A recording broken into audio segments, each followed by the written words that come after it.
জাতীয় নির্বাচন কোনো কারণে নাও হতে পারে, কিন্তু জুলাই সনদ হতে হবে। আর নভেম্বরে গণভোট না হলে আগামী সব নির্বাচনেই চাপ সৃষ্টি হবে আশঙ্কা বাংলাদেশ জামায়াতে ইসলামীর।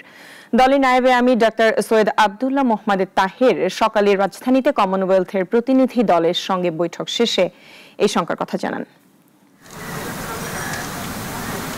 এবারের নির্বাচন সাধারণ কোনো নির্বাচন নয়, উৎসব মুখর পরিবেশে নির্বাচন হোক, জাতি সেটাই আশা করে। জুলাই সনদ এতই গুরুত্বপূর্ণ যে কিছু ফান্ড খরচ করে হলেও গণভোটের মাধ্যমে সেটি বাস্তবায়ন করা জরুরি।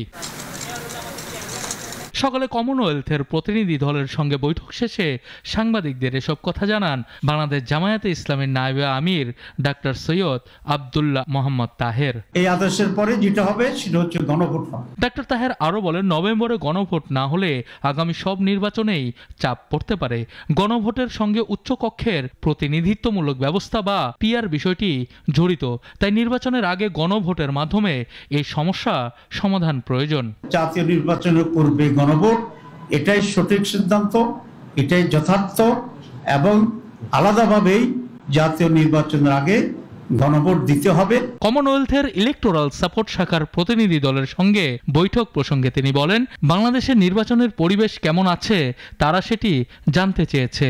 বৈঠকে সুষ্ঠু নির্বাচনের জন্য যা যা প্রস্তুতি দরকার জামায়াতের পক্ষ থেকে সেসব প্রস্তুতি রয়েছে বলে প্রতিনিধি দলকে জানানো হয়েছে। নির্বাচন একটি সুষ্ঠু অবাধ নির্বাচনের জন্য কি কি ধরনের প্রস্তুতি দরকার বলে জামাত মনে করে, সে সমস্ত বিষয়ে তারা খোলামেলা আলোচনা করেছে। জুলাই সনদ ইস্যুতে এনসিসি যে প্রস্তাব দিয়েছে তা দ্রুত কার্যকর করতে হবে এবং সেই আদেশের ওপর গণভোট আয়োজন করতে হবে। জামাতের পক্ষে এ দাবি জানানো হয়। আমরা সরকারকে দাবি জানাচ্ছি এখন যে এই আদেশ দেওয়ার ক্ষেত্রে যেন আর কোনো সময় ক্ষেপণ না করে। সানিয়া আহমেদ, নাগরিক, ঢাকা। জামাত ক্ষমতায় আসলে ইনশাআল্লাহ